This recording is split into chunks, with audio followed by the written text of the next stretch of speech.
Before we get today's show rolling, I just wanted to quickly get on and say thank you for the initial support, the engagement, and the feedback. I can't quite begin to express how grateful I am for people interacting with clips on Instagram, watching the show on Spotify or YouTube, whatever the case may be, but I'm just thankful. With that being said, let's get into today's show. The biggest thing to adapt to was the lunch schedule, but we'll get to that. We'll get to that later on. Dude, But it's a grind. It's a grind. You got to prepare for it. It's not easy. you It's not for the do. faint of heart. No, it is not. But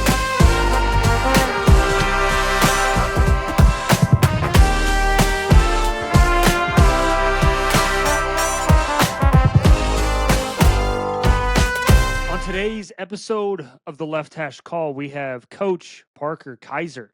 Parker is the tight ends coach at the University of Wisconsin River Falls.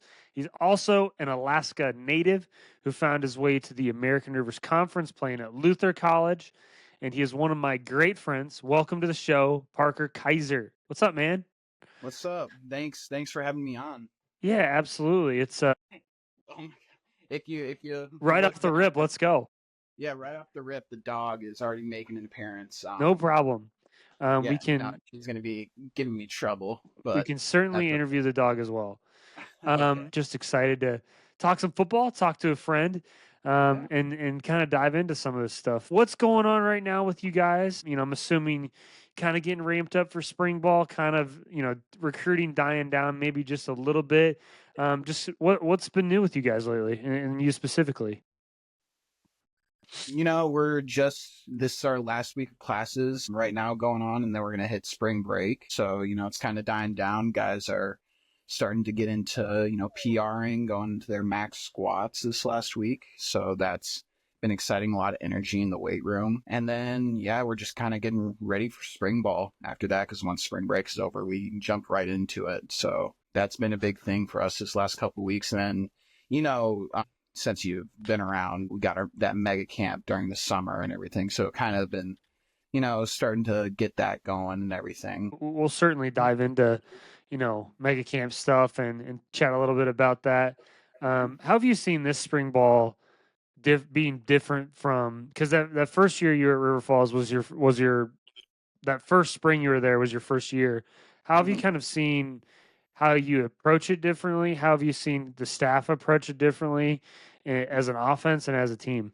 Offensively, this spring we're kind of getting into like trying out some different concepts. It's our time to experiment right now. And so we got some stuff that we're really excited about. And also, like, it's a big spring for our defense because, talking to Coach Wood last week, you were talking about all those guys, Dylan, Mike, Shuey, Aaron, like, we're graduating a bunch on the defense right now. And so it's a big spring for those guys to get the reps in. And so, we're excited to see who steps up and who's going to take that next step.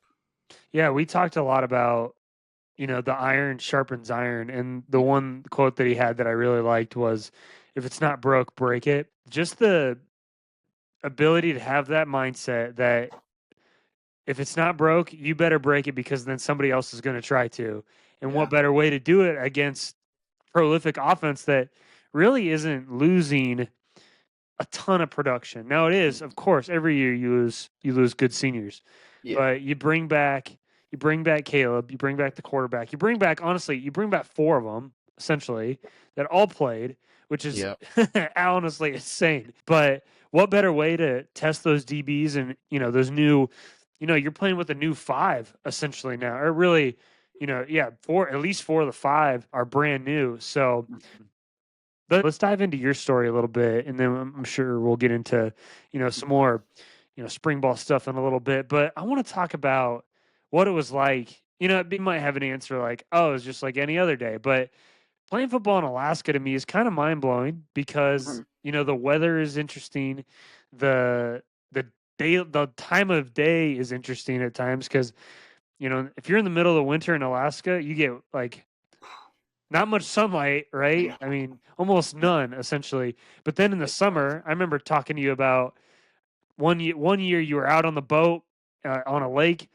and it was 3 a.m. and you didn't even realize, like, it looked like it was noon on it was noon on a Saturday. So talk a little bit about playing football in Alaska. I mean, you can say like playing football, it is a lot like very similar and everything, but at the same time, it isn't. Like we're starting our season a lot earlier than most states because of, like you said, the weather. Like snow's rolling in October and everything. We got to start getting like playoffs wrapped up before then, and so it's an 8-week season. And when I was playing, pretty much if you weren't last in the conference, you would make the playoffs because there's 2 conferences at the level that I was playing at 4A. Okay. And so pretty much if you didn't finish last in your conference, you'd make the playoffs. But I mean, still, there was a bunch of high level talent and everything. Played against guys that went to Morningside, went to Montana State, Oregon State.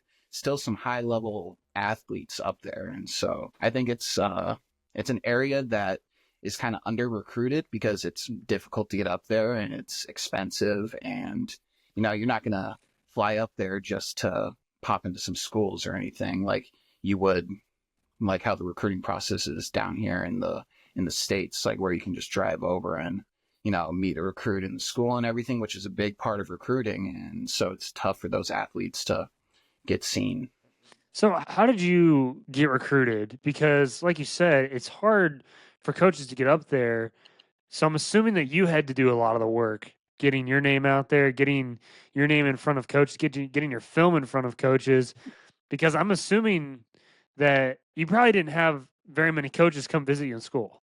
Yeah, I mean, I didn't have a single coach Right. visit me in school. I mean, a big thing when I was playing, what was big is we would have this what's called the All Alaska Camp. It was a team camp that every single high school in Alaska would go to one high school, and it was actually conveniently my high school. We would host this every single year, and a bunch of colleges would come up, and each high school would get an offensive coach and a defensive coach for the 3-4 days that it was going on. And that's how a lot of guys got recruited. I went a different path to where my offensive coordinator actually played at Luther College, and he played receiver there, was part of the offense there, installed pretty much the same exact offense up at my high school that they were running at the time. And I enjoyed that offense. He talked some great things about Luther College and told me some great things.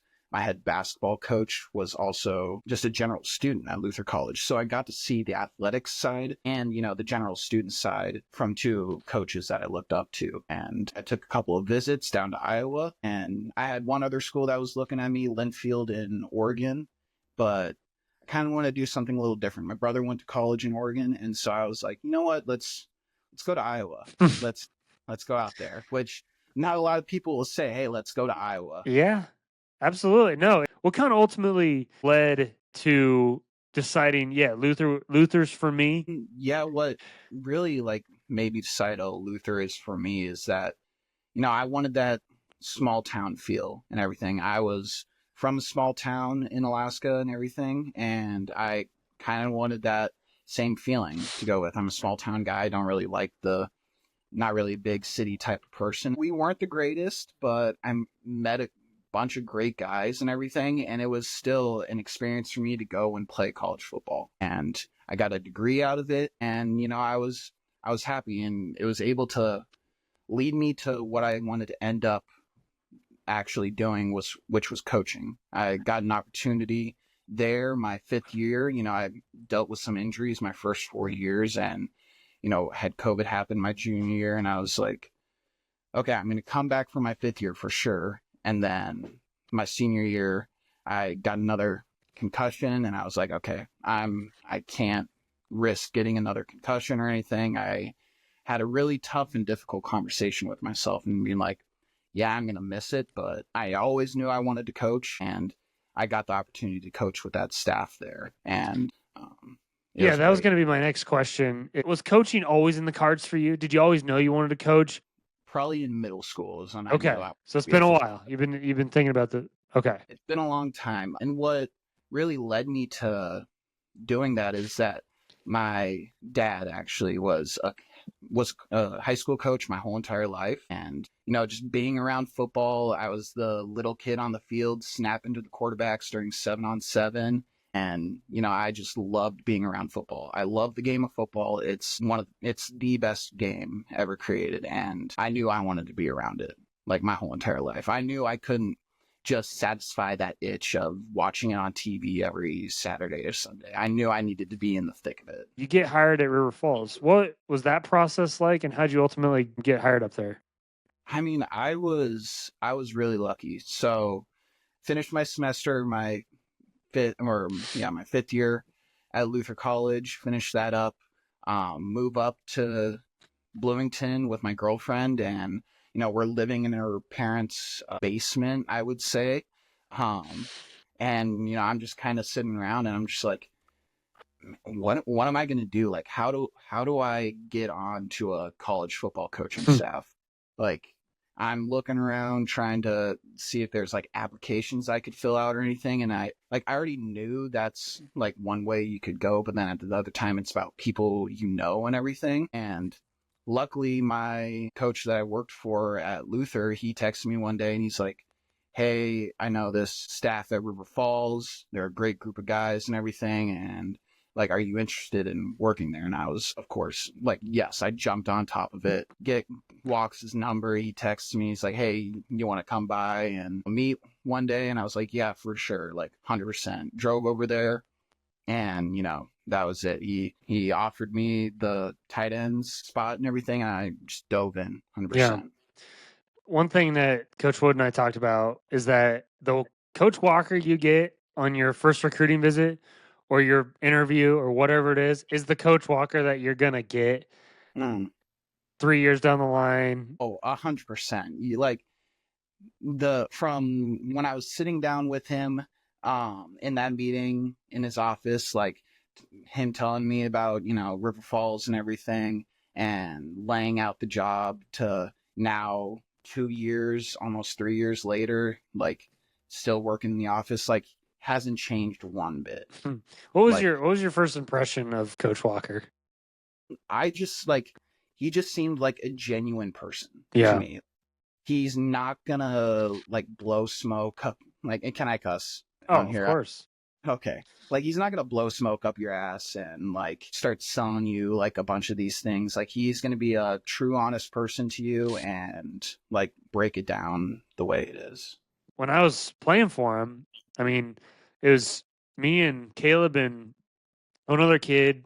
We were battling for the spot, and he was just like, hey man, like, I think a lot of you, but Caleb's better player. And I was just like, I mean, I'd never had a coach just straight up tell me this kid's the better player for XYZ. It's always been, well, I think that he's, just trying to feed you some shit. But like, that's the thing about Wax. He's always going to be a straight shooter. So, yeah.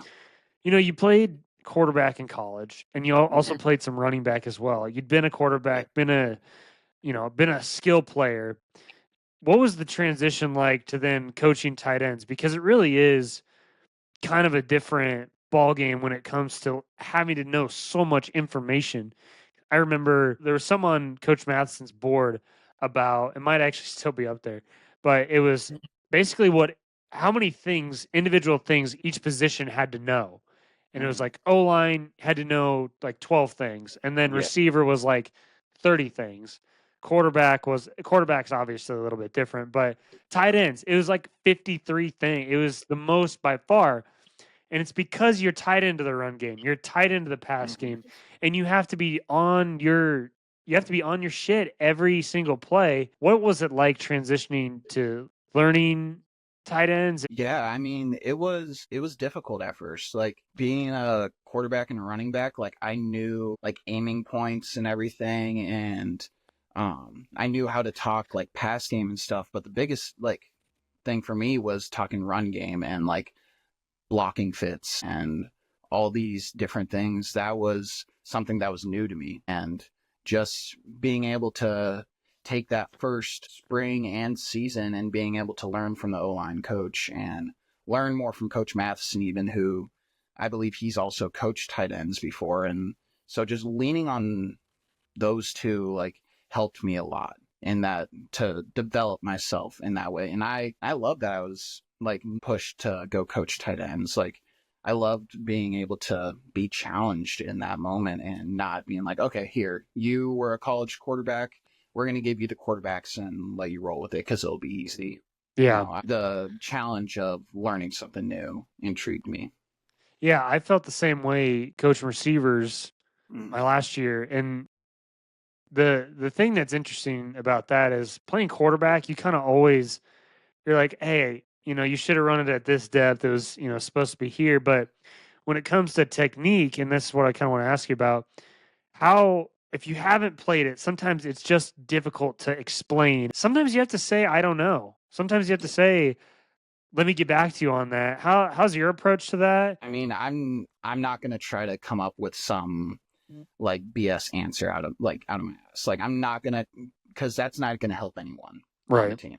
It's not gonna improve players. It's not gonna like put me in a good light, telling them to do something wrong. I'm gonna go ask like the line coach if, since he knows more about those types of things. I was like, hey, like, how do we want to fit this in this situation? If we're watching film after a practice, like I'll ask the question, being like, hey, like one of the guys came up to me after this and he was like, hey, did that right? And I totally didn't know.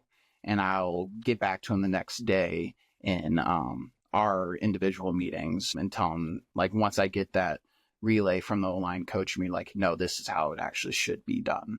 What is something about the run game that kind of blew you away, or something that you were like, really? Like that's how it's done for me. Like I had been a quarterback. I've run inside zone as a player. I have been around it for years, but I never understood like what a white block or so many different terms, but I never understood like what a combo actually meant. Like actually sitting down and learning as a skill player about the run game, like it's like oh my gosh, this is what you guys do all day? It blows my mind because to me, pass game is so simplified in my head. But is there anything about the run game that you were like, huh, I never thought about it that way? I mean, like going through like my playing career, I playing in high school, like I was a flexbone triple option quarterback. Like I was under center, old like Georgia Tech, Army, Navy type of offense. And Oh so yeah. we weren't running any of those like 11 personnel gun schemes. And then when I got to college playing quarterback, I was more focused on like making sure I was turning the correct way, making Of sure I course. was like reading the right defensive end and all this stuff. And um it was just something completely brand new to me. And then when I got into coaching at Luther, that's when I started learning like IDs and plus one, minus one. Like I had no idea what any of that stuff was before I was a fifth year in college. Yeah. Like it was the weirdest thing to me. And now like going through all of this, now I can see it without even drawing it up on a whiteboard. Yeah. It's become easy for me. But that was probably like the hardest thing for me to adjust, was learning these IDs, learning like all this different stuff, who were reading the RPO game and everything. Playing Division 3 small college football, you aren't really tied into there, and maybe there are other schools that are different, but you're not tied into what the offensive line is doing very much. And when you said plus one, minus one, I was like, that that is something that I learned, like particularly about like power for me. But I was like, oh, that makes so much sense. Like now, because I never understood like why are you working a double team to that guy, or like why is he pulling for that guy? Like I never understood it and I never got it. But Yeah. then like you get into coaching and it feels like there just becomes a point where it clicks and you're like it all kind of it makes sense and it all flows together how it's supposed to. What's something about coaching just maybe philosophically or generally that you never would have realized while observing as a player? It's something that Coach Walker says, but like figuring out like what's actually going to help you like win. Yeah. Like me, like coming up like as a player and everything, like I was thinking like there's like these big old like scouting reports that these coaches are looking through every single week, and Yeah. like all this sort of stuff. And it's just like, no, what's actually gonna, like, that's taking time out of your day that like, Hmm. yeah, it might help you figure out information on like the other team, but in like their personnel wise, but at the same time, like that's taking time away from being like thinking about what schemes and different types of stuff that you're wanting to run against that team that week. And that's something like that I thought that was a bigger part of coaching, but some places it might be, and other places it might not, depending on resources. Yeah, it all depends on what kind of head coach you have and what kind of coordinator you have. And you and I have both been through that type of environment where it's like super paper heavy. Like we've both been through that, and obviously we've both coached together at River Falls. And like I can't remember one thing that we actually gave to the players after we handed out the initial playbook. I'll tell you, my preference is for sure the other way of, like, let's focus on what we do well. Like, let's for sure have a plan and Yeah. let's know our opponent well. But at the end of the day, like, I don't need to know that Jimmy from, lacrosse, I don't need to know that his mom owns a local bakery like down the Yeah. street. Like, I don't need to know all that. Like, which I think, we're joking about it, but that's just kind of the way that it feels like these scouting reports are at times. And it's, I know, like, people are probably rolling their eyes and saying like that's stupid, but like I genuinely believe it. Like Coach Walks has hit it on the head so many times. Like, what does it actually take to be successful? And Yeah. I don't necessarily know if these detailed scouting reports are the way to do it. Let's talk a little bit about Coach Matheson. Okay. What has it been like coaching under Coach Matheson, working for Coach Matheson, and adapting to his way of doing things and his philosophy? And how do you think you've worked to align your thinking to his approach to offensive football? Loaded question, I know, but I hope you. I worked really hard on that question, but Yeah. The biggest thing to adapt to was the lunch schedule, but we'll get to that. We'll get to that later on. dude, But it's a grind. It's a grind. You got to prepare for it. It's not easy. It's not for yeah, the faint of heart. no, it is not. But no, I mean, Coach Matheson is great to work for. He's, again, another person that's just straight with you. And he's one of the smartest coaches that my dog's Oh, you're causing fine. a ruckus here. He's an incredibly smart coach. He's one of the smartest coaches in the nation, I would say, with all the stuff that he's doing. And it has opened up my eyes to being like a little different. Like it's okay to be a little different with your offensive scheme. Like River Falls, like we're a little different than your most like college football offense, I would say. And that it's been awesome to work under him. And then it also my job is making sure those tight ends are playing the hardest that they can for the whole entire game. And it doesn't matter if you get 20, 30, or if you're playing all 90 reps. It's my job to make sure that his vision of this offense can go. I feel like a lot of young coaches at times don't look at it this way, and I say that because I was one of those coaches that didn't see it that way. Is that the best way to be a first time coach or a younger coach is to look at it that way. Look at it like my job is just to make this guy's vision go. Because eventually, hopefully, you're going to be in that position where you're going to want those young coaches to try to bring your vision to life versus just thinking about what you're doing in that moment and what you're trying to get out of it and what you're trying and being, maybe a little bit more selfish from it. And I think that's so crucial when thinking about, okay, what do I need to do and what do I need to get my particular players to do to go and perform their best? Yeah, And no you doubt. talked about how Coach Matheson thinks differently. How would you describe that? Because it's so true. The way that he looks at offensive football and the way that he thinks about, I would say particularly like maybe not the run game is the right way to say it, but like the 30,000-foot view, and he sees the whole field. And I feel like he just sees space differently. He sees numbers leverage grass differently.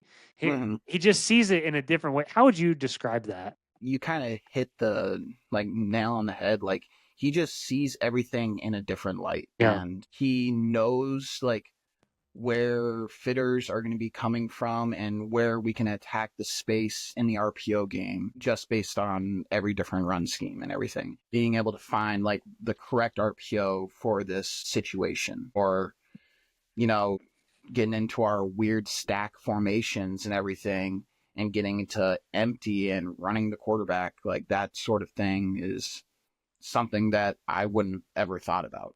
Yeah. I think he does a great job of marrying up all 11 players on the field with, okay, this run scheme is going to work with this RPO. Do we have numbers to throw the bubble? Do we have space to run it to this side? It's simple, but I feel like it's overlooked at times seeing that bigger pit and seeing that whole field, the whole Yeah. field versus getting super, I don't want to say analytical, but trying to overcoach one thing, if that makes sense. Yeah. So when I had Coach Wood on, we talked about what it's like being next to Coach Matheson in the press box. I think he summed it up perfectly. How it's intense, it's passionate, it's like hilarious at the same time. How would you describe Coach Matheson on game day? Coach Matheson on game day, I feel like there's two different versions that you can get based on, like, I don't want to say like opponent, but like based on how the way the game is going. Like, if we're putting up a bunch of points and it's our offense is clicking and it's going fast and we're able to, pull some guys out and everything, that's when he is at his highest of like, no, we need to make sure that we keep the standard up here and not let it drop one single bit. Yeah. That is when he is firing at Coach Walker to making sure that we're okay down the sidelines and like on the sidelines and we're not goofing around, making sure, talking to our signaler, because our signaler, he's talking to our receivers there on the sidelines, since Coach Matheson and I are both up in the box, and like our signaler grilling into our receivers, like making sure that we're blocking and finishing on blocks, like on the perimeter and everything. And then when we're playing in these closer, tight games, like showing that passion, that energy when something happens, or like, you're up there with us, like we score a big touchdown, we're banging on the glass, like Yeah. right We're there, out of and control. the fans who are right in front of us are looking back at us like, what the hell are they doing up Yeah. there? Like, who are That these crazy people sitting behind us? With the addition of video and everything with this last season, like getting like right after the drive's over, like he's getting into the iPad and he's looking at like a few plays from the last drive that he remembered that he wanted to see for sure. And he's like, nope, now I figured out what we got to do instead of that. It's like, yeah. you just looked at that for 15 seconds, but okay. What was your guys' first year with the video like? I know mine was like hell on wheels at times trying to figure that shit out. But what was your experience like with it? How did it help? I would say it was very positive. We're happy that video is a part of game at the D3 level, and it had its ups and downs. I remember we were over in Ohio playing Mount St. Joe's, and it's downpour rain, and our video crew was on the opposite side of the press box. Well, we weren't getting any video from our side of the press box because the connections and stuff weren't finding each other, and we're like, we need video, like, for this game, like, for sure. And so I had to get on the phone and call one of our filmers and being like, hey, you need to move the camera to the other side of the press box in this like downpour hurricane rain going on, like. And so it was that sort of stuff going on, and we had our issues there, but when it worked, it was amazing. It was something that really helped us, just being able to see how teams are aligning to us since we play so fast. It's been a big crucial thing. We would miss some here and there, but We used Sports Scope and it was good. It was great when it worked, but there would definitely be times where we would just be missing like 3 or 4 clips in a row. yeah, And yeah, it sucks because I remember being up there with you guys in 23 and like shit, my last year there, I was like charting like individually like where DBs are, like, and like I had like this stack of paper. You remember that big ass book I used yeah, to carry around? And like Coach Matheson be like, "Oh yeah, show me the last drive," and I'm just like handing him like stacks of paper, trying to like, and he's like, "What play was that?" And I was like, "Shit, I don't know." Like, like it's hard, but now it's like that job in the press box is totally obsolete now. Like you Yeah. never like, and it's only gonna keep getting better. Obviously, it was the first year that we did it as coaches. Let's shift gears a little bit. What do you think makes Coach Walker such a great coach? I don't want to be boring and just copy what Coach Wood said about Coach Walker, but like he is truly one of the best leaders that I've ever been around. Yeah, He is the hardest worker. Like he's in there the first one in the morning in the office, and he's there until 2 o'clock in the morning. yeah. Like the guy is one of the hardest workers, and he is the best leader that I can ever think of. Let me think on it. One thing that I wanted to let you respond to is your caffeine intake, because Coach Wood and I had a conversation about this, and it's true because I I remember sitting in the office one day. It's like we're about to leave. Like I'm about to leave. It's like 10 p.m. and like I just hear and I'm like, no way. Like cuz we're like the way that our desks were set up at River Falls is my office was like right here and then you were like behind me, and so I had my feet up watching the screen, and then like I said I heard, a can opening, and I'm like, no way. Like it's a 24-ounce Red Bull. Like I'm like, first of all, where did you get that? Like I've never seen a 24-ounce Red Bull before. And second of all, it's 11 p.m. And you're like, oh yeah, I just want to get a head start on tomorrow. I'm like, like the day, like the sleep, like. So what do you have to say to that? And what do you think your daily caffeine consumption is? I mean, right now I'm doing good on daily caffeine. I'm it's not in the middle of the season, and so I'm able to diet down a little bit, but I mean, just responding to that, like I've been able to drink a Reign, which has 300 milligrams of caffeine. Like I'm sure you saw this on the bus when we were traveling to away games. I would pound a Reign and then immediately fall asleep 10 minutes later. Like I mean, it's just like like a soda to me, Yeah, honestly. it's That's damn how near it water feels. to you And at this point. oh my gosh, but I used it's to now, so now I'm a coffee drinker mhm, because that Quick Trip is right across the street. Actually, it's not even right across the street. It's basically it shares the same lot, and then yeah, there's two vending machines in the Falcon Center that both have phenomenal energy drinks. And yeah, I was the same. I was honestly the same way. Like nothing was better to me than cracking a Reign or a Bang at like 7 a.m. on an empty yeah. stomach with no food. Now I really just drink coffee. Mm. And I was asked this question once, you know, how long you always been a coffee drinker? And I'm like, no, I'm a recovering energy drinkaholic. Like that's where that came from. Like I felt like my heart's gonna explode because of how much caffeine I drink at River Falls. But Yeah, I what's mean, your energy drink of choice? Rain, Rain. 100%. Okay. Rain, then C4, I would say. Who So Coach Wood ranked the coaches in the office. He put Walks and then you two battling it out for one and for two, and then Mhm. him at three. You think that's accurate, or how do you have to? What do you have to say about that? Yeah, I think that's accurate because I can't take that number one spot until you can walk into my office and see my desk with about 5 energy drink cans that are all like half drank. In all Like, different brands, I will say. yes, like Like you when you won't walk find. to Coach Walker's office, like you'll see a Nos, a Yeah, Kickstart, two Reigns, and then a Rockstar.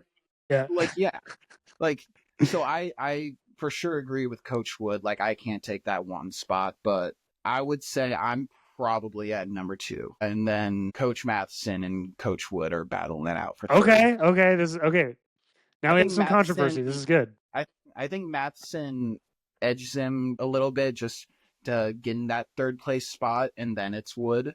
But I can see Wood starting to up his caffeine intake a little bit. We might have a little bit of movement. So Tell me a little bit about Benchuary. Benchuary started off as like Coach Wood's big into working out and everything. And our last O-line coach, Coach Shively, who's now at Butler, those two started Squattober this last fall. And they did squats for the whole entire month of October. And then when Benchuary started up, Coach Wood, got Coach Matheson to start doing it, and, got Coach Wiss also, excited about it. And, they've just started rolling with it. And, now we're all on Fridays getting in the mornings and getting a lift together as a staff. So nice. It's been fun. It's been a lot of fun. And, we're trying to get big. We're trying to get swoles. You mentioned you've had a couple of O-line coaches now. You had Coach Bez and then you had Coach Shively. What did you kind of learn differently from both of those offensive line coaches? Yeah, I mean, with Coach Bez, he knew a lot about the technique of things. Oh, excuse me. And that There's was that C4. What do you got? What you got cracked? no free ads. It's a Waterloo. Okay, water. nice.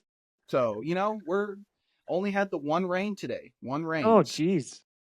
Your heart rate's probably down to 102. But Coach Bez was he was a technician. He knew the technique around every single block and how it was supposed to be done. And that's the biggest thing that I learned from him. And then with Coach Shively, it was getting those guys ready to play and the physicality that we need them to play at. And also learning different little things that we can do with different little run schemes. It was something that even just helped our offense out a lot in general. Yeah. How do you continue to learn as a coach? Because there can be a lot of times where I don't want to say complacent, but you're always trying to just get ready for the next season. And sometimes it's hard to continue learning. How do you, whether it's in the off season or in season, how do you continue to develop yourself as a coach, when you're not in the thick of things? I mean, getting opportunities to talk to other coaches, even just talking to our defensive staff, popping over and talking ball with Coach Wood and learning different things about pass coverages and all this sort of thing.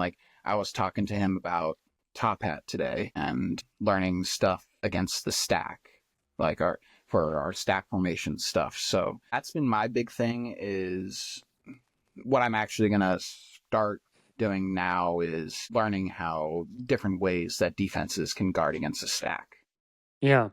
That's one thing that I want to start getting rolling into before this next season starts. Coach Wood, because that dude understands, it's not just coverage to him. It's like poetry. Listen to your last episode when you had him on, just talking about quarters coverage. It was just it was literally like listening to poetry, like you said. Yeah, no, it is. You described that. Yeah, no, it is. There's value in both. To bloom where you're planted, essentially, and sticking with a staff for a while versus jumping from job to job to job, like so many do. Me, when I was gonna try to make the climb, I was like, I'm gonna just go to all these different places and try to learn a bunch versus staying in one spot for a while. How valuable do you think it is to stay and bloom where you're planted, be where your feet are versus, just trying to hop all over the place? Yeah, I mean, a bunch of people say you can be getting complacent.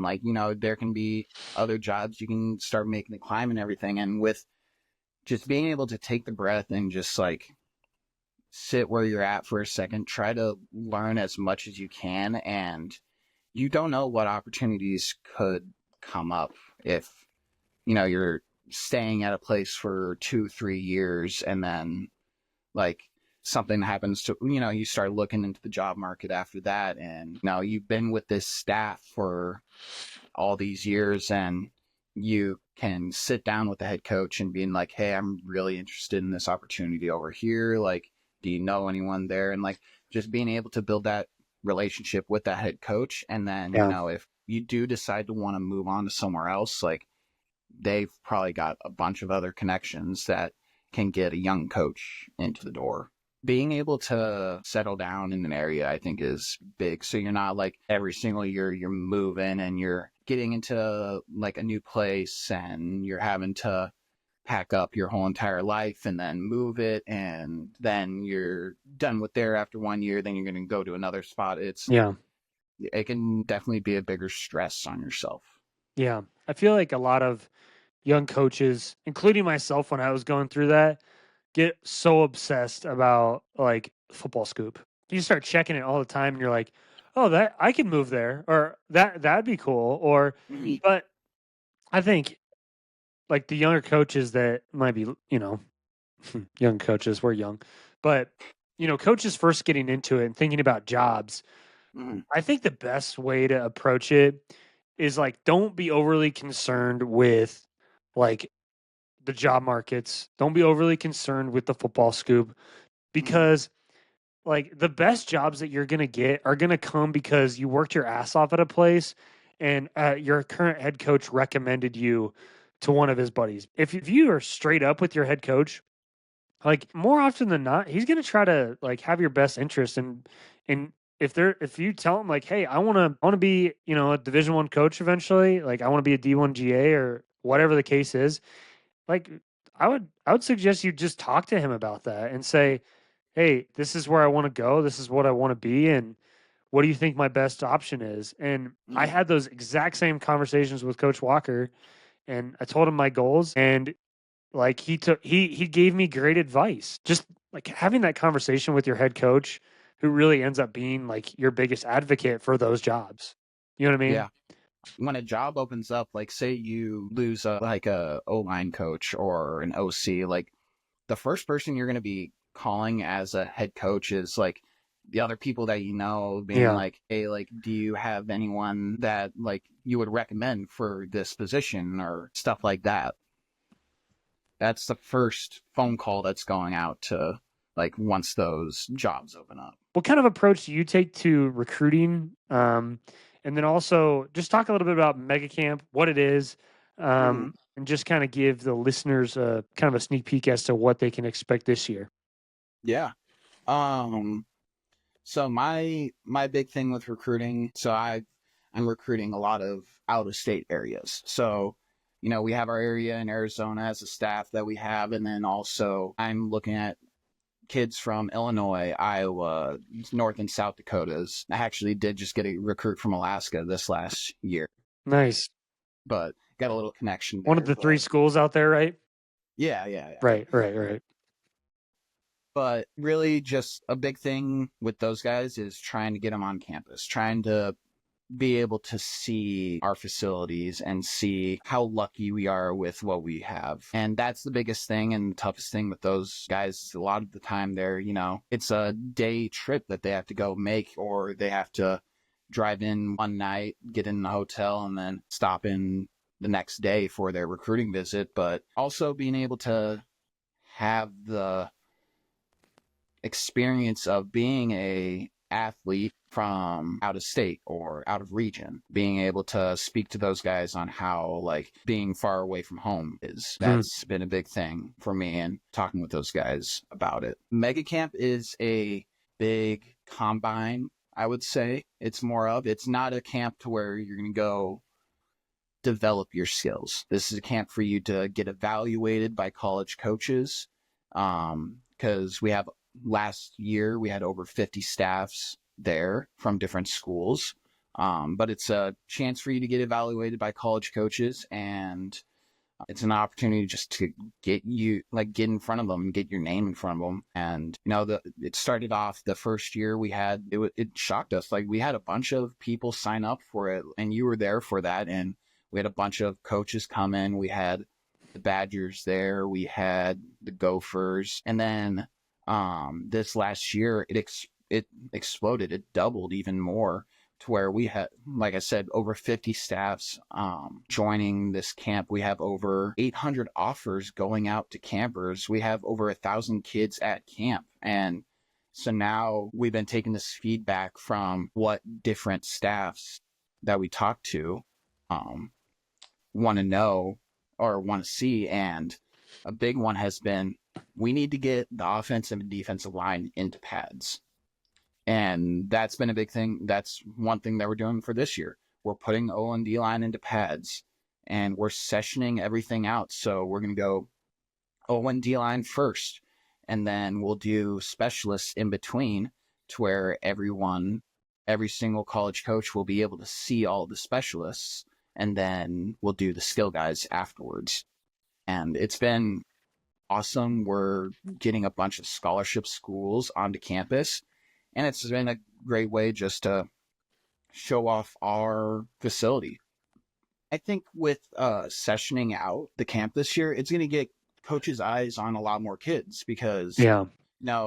In years past, maybe like a coach from one of the staffs was only focusing on looking at the offensive line.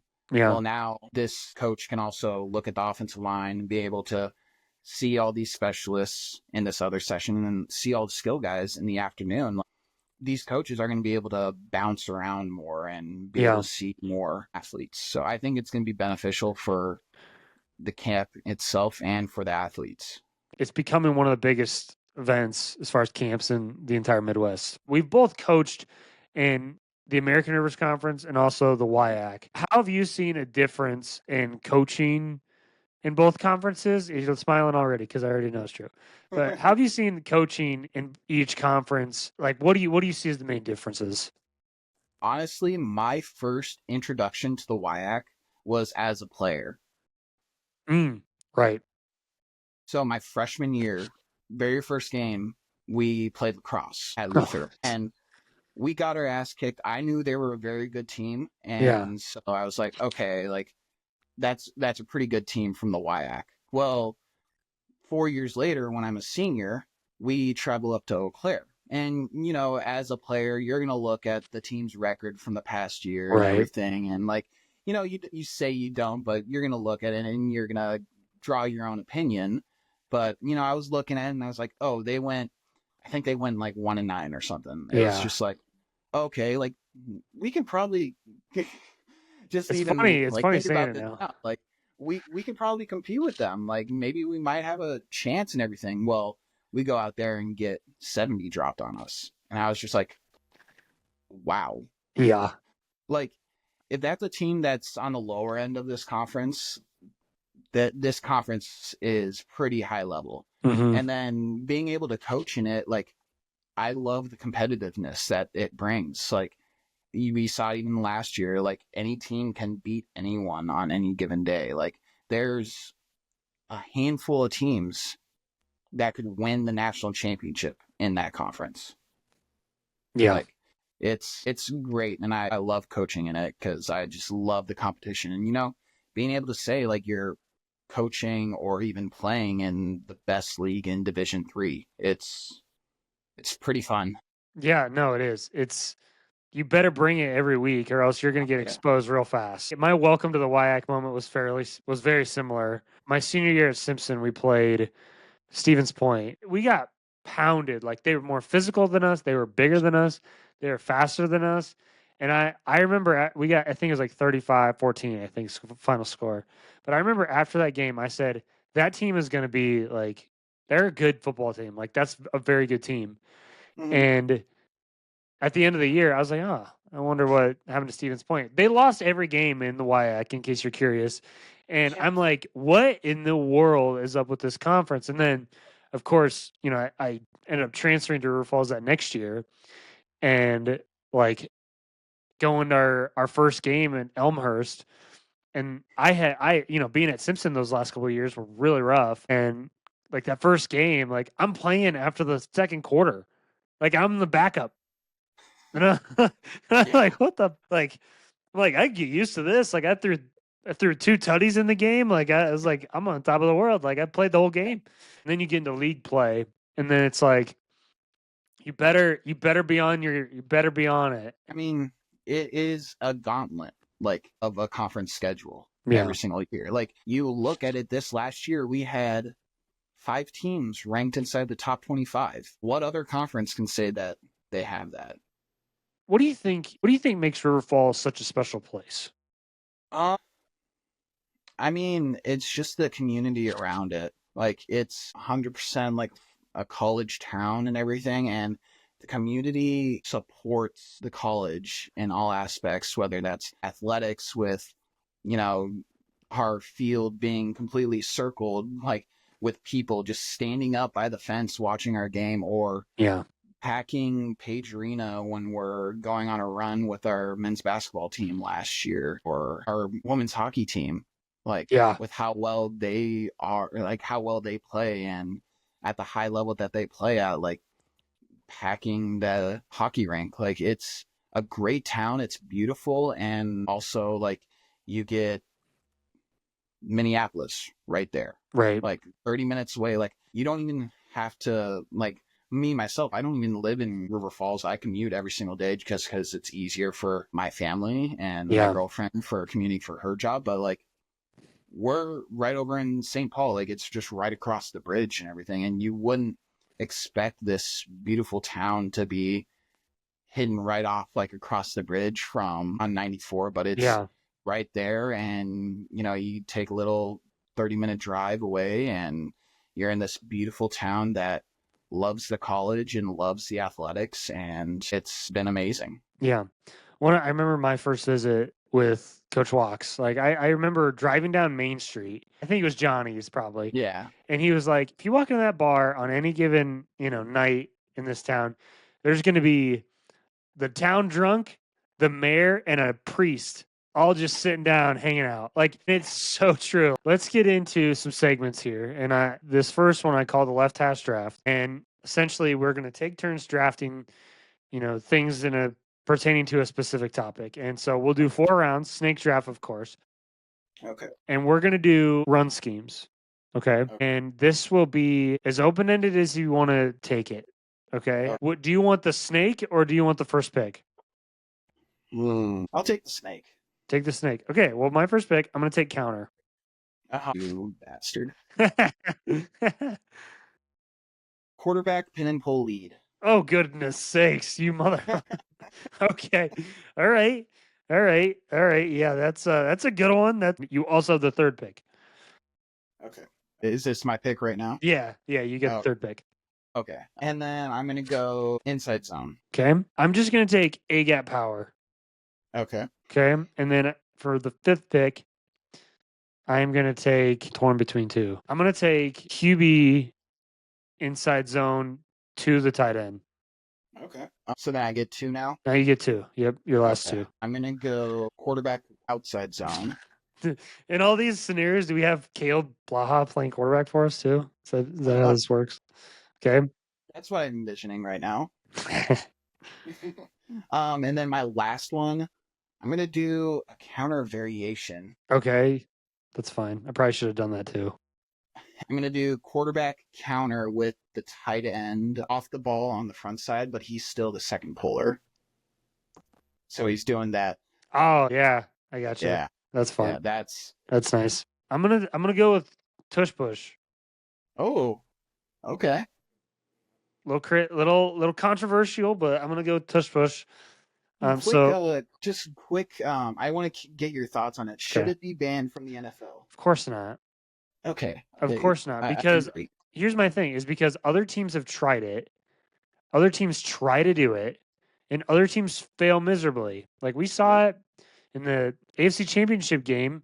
They kept trying to go to the left side of the ball, and they clearly knew they were going to the left side, and they couldn't do it. But clearly, the Eagles practice it like crazy. They work on it. They rep it. It's a base play for them. They're better at it than everybody else. Yes, they have an outstanding quarterback. I'm all fired up about this because I hate when NFL teams try to make a rule because they can't stop it. So no, shouldn't be banned. It's part of the game.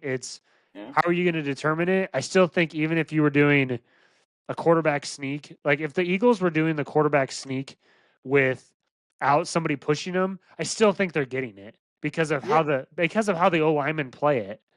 Yeah, like half the time he doesn't even get pushed. It's just him being able to get the first down or the touchdown on his own. Like no, and you see the angles that those offensive linemen are getting into. They're getting into a 4-point stance and they're getting lower than the man across from them, and they're dominating them up front. So obviously I know what your answer is as well. Certain rules changes like adding video to like college football, I'm all for like that. Like that sort of rule change, making everybody's lives a little easier. making the football better, I'm all for that. But I have counter, A-gap power, inside zone, QB inside zone towards the tight end, and the tush push. You have QB pin pull lead, jealous, inside zone, QB wide zone, and quarterback counter with a return claw action, as you call it. So that's pretty good. That's pretty good. We'll maybe we'll put a poll up and see who won. We should. So okay, last thing, and let's just chat about this real fast. Lunch. Talk to me about the lunch schedule over at UWRF, specifically on the offensive side of the ball. Why is this? And just tell me about it. I mean, when you walk into the office at 8:00 in the morning, you don't expect the first question to be like, "Hey, have you been thinking about lunch?" Because lunch, you're like, as a normal person in like working a 9 to 5, like lunch is at, I don't know, like noon, 1 o'clock, like not in River Falls. No, it's at the latest, it's 11 o'clock. At the earliest, that's like 5 alarm sirens going off if it's at 11. That's like someone is getting like punched because we haven't had food yet. Like, so like we're starting to get like over the top of hangry at that point. But no, like it's something that, you know, Coach Matheson, he's big on his lunch. You know, you get to do lunch. You don't let lunch happen to you. That's something that he says. And you can't skip lunch. You can't skip lunch. No, you can't skip lunch. It's honestly one of the most like ridiculous, hilarious things that like as soon as you said lunch and it like triggered like a little PTSD for me because I'm like, oh my gosh, we got to figure out where we're going. But it's like at River Falls, it is a regimented, routine thing, and it happens every day. Like there's no negotiating. So with that being said, we are doing left hash draft again of lunch locations. So that's what we're doing, left hash draft of UWRF lunch locations. And I'll give you the choice. You're the guest. You're the guest. Let's flip it this time. I'll take the first pick. Okay, you take the first pick. And we'll still snake it. Panda? Yeah. Panda's number 1. Yeah, there's no doubts about that. Kingdom buffet. Oh, okay. Yep. However, I want to say this. If you're going to Kingdom Buffet, it means that we have lost the game, which is sad. As the staff at River Falls, on Fridays, we went to a buffet. Usually it starts at Pizza Ranch. If you lose a game, you got to switch it up. Now, so when we lost, it's at least like, hey, we get to go to Kingdom now. Like that's at least we get to go to Kingdom now. So Kingdom, and then I'll go with Chipotle. Ah, there it is. Okay. My next one, I'm gonna take Pizza Ranch off the board because that's just such a cornerstone of the lunch. And then, what's been another one that we've been going to recently? I'm gonna say McDonald's. Oh, that's usually an early one. Like if you're doing lunch, it's an early. Breakfast. Yeah. McDonald's. Yeah. That's actually what we got today for lunch. So nice. That's why it popped up in my head. Easy. Dairy Queen. Sunday Dairy Queen. Yep. Sunday Dairy Queen. I'll say Taco Bell. Oh, okay. That's usually a wild card. It's usually because that's a Coach Walker and me going to lunch on our own, picking up for Joe. We'll sneak that in there. Yep. There's one more, I think. There's Kinney Cafe. There you go. You had it. You did it. We have to have a poll for that one. That's a good one. Yeah, I really want. So I have Kingdom Buffet. I have Chipotle, Dairy Queen, Taco Bell. You have Panda Express, Pizza Ranch, McDonald's, and Kinney Cafe. If I win, I'll be shocked. That's all I'll say. Well, PK, I just want to say thank you for coming on. I really appreciate it. This has been a blast. I appreciate you, Jan. Absolutely. If you could offer a piece of advice to someone first getting into coaching, what would that piece of advice be?